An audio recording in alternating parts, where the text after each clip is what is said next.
AI की दुनिया में ना इस वक्त जबरदस्त हलचल मची हुई है। जो प्लेयर सालों से इस रेस में सबसे आगे थे, वो अब पिछड़ते दिख रहे हैं और नए दावेदार मैदान में आ गए हैं। तो सवाल ये उठता है कि एआई की इस दौड़ में आखिर जीत किसकी हो रही है। चलिए इसी को समझते हैं। ये कोई छोटी मोटी बात नहीं है।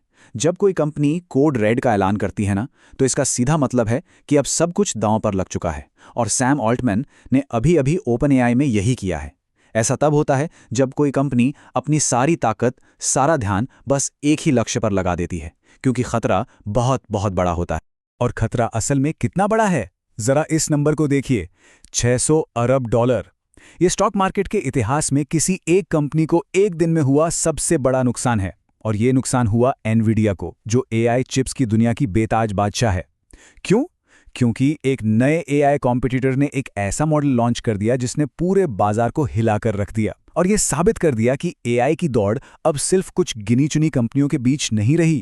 तो अब सबसे बड़ा सवाल यही है, क्या 2 साल तक एक तरफा राज करने के बाद एआई का बादशाह अपनी गद्दी खोने वाला है? आइए पता करते हैं। तो चलिए सिर्फ दावों और वादों की बात नहीं करते। हम इन दोनों बड़े मॉडल्स GPT 5.2 और Gemini 3 Pro को आमने सामने खड़ा करेंगे, असली दुनिया के काम देकर। ये है दिमागों की असली जंग, और हम देखेंगे कि कौन सा एआई सच में बेहतर सोचता है।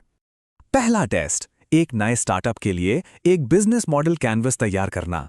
ये सिर्फ जानकारी इकट्ठा करने के बारे में नहीं है, ये है स्ट्रेटेजिक थिंकिंग यानी रणनीतिक सोच के बारे में। देखते हैं कौन बेहतर सोच पाता है।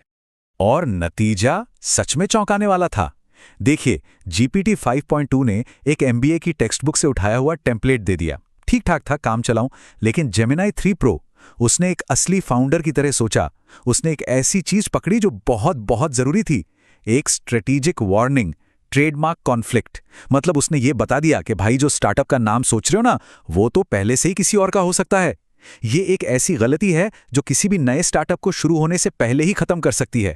और जीपीटी, उसे तो ये चीज दिखी नहीं, पूरी तरह से मिस कर गया। अगला चैलेंज, इन्वेस्टर्स के लिए एक पिच डेक बनाना।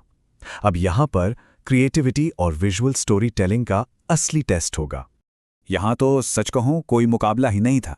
जीपीटी का डिजाइन एकदम सादा और बोरिंग था। ऐसा लग रहा था जैसे किसी कॉलेज का असाइनमेंट हो। एआई जज ग्रॉक ने तो साफ साफ कह दिया, सीधे कूड़ेदान में। वहीं दूसरी तरफ जेमिनाई ने एक प्रॉपर डार्क थीम, सही ब्रांडिंग और ग्राफिक्स के साथ एक प्रोफेशनल डेक तैयार किया। ग्रॉक के शब्दों में, जेमिनाई यहां बड़े अंतर से जीता है।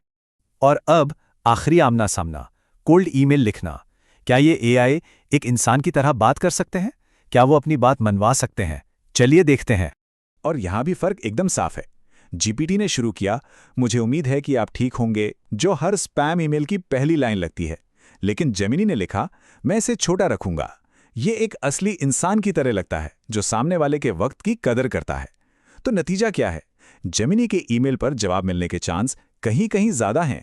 तो 10 मुश्किल टेस्ट के बाद फाइनल स्कोर हैरान करने वाला है और एकदम एक तरफा। जीपीटी 5.2, जिसे अब तक किंग माना जा रहा था, एक भी टेस्ट नहीं जीत पाया, एक भी नहीं। वहीं दूसरी तरफ जेमिनाई 3 प्रो ने 9 जीते।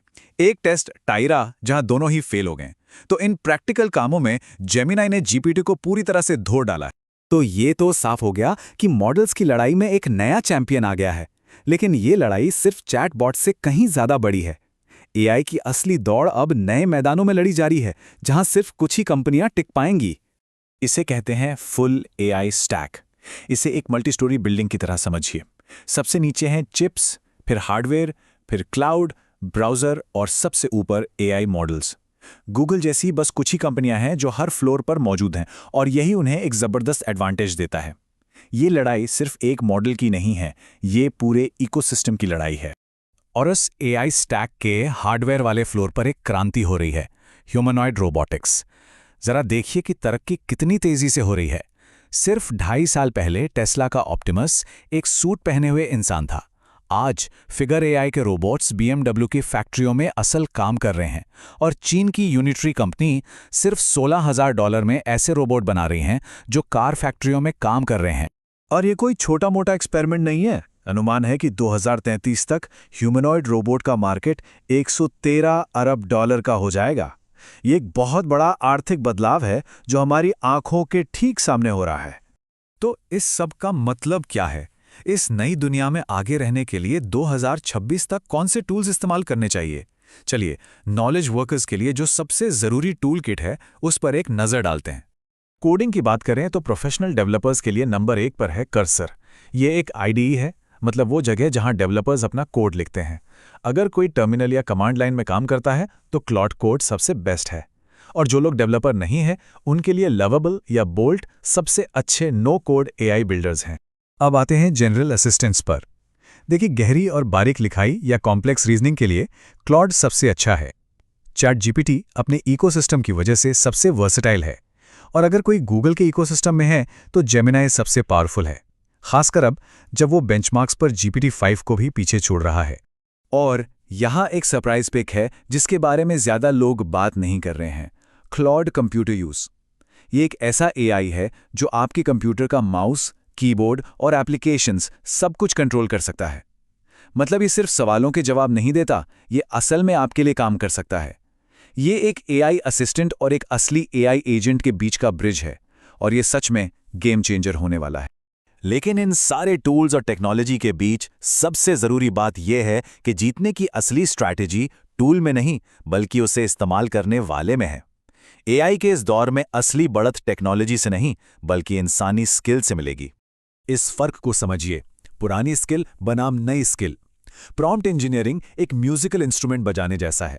ये ज़रूरी है, लेकिन अब ये बस बेसिक चीज़ हो गई है। असली स्किल है एआई ऑर्केस्ट्रेशन, यानी पूरे ऑर्केस्ट्रा को कंडक्ट करना। ये जानना कि किस काम के लिए कौन सा टूल इस्तेमाल करना है और फिर उन सबको एक साथ कैसे जोड़ना है।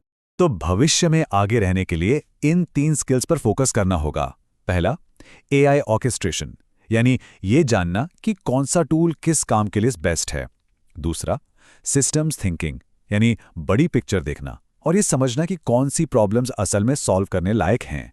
और तीसरा, वो स्किल्स जिन्हें एआई कभी नहीं सीख सकता, जैसे सेल्स, लीडरशिप और लोगों के साथ जुड़ना। एआई जानने वालों और ना जानने वालों के बीच का फासला अब कोई छोटी सी खाई नहीं रहा, ये एक बहुत गहरी घाटी बन चुका है।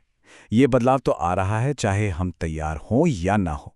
सवाल सिर्फ एक है, आप इस घाटी के किस तरफ खड़े होंगे?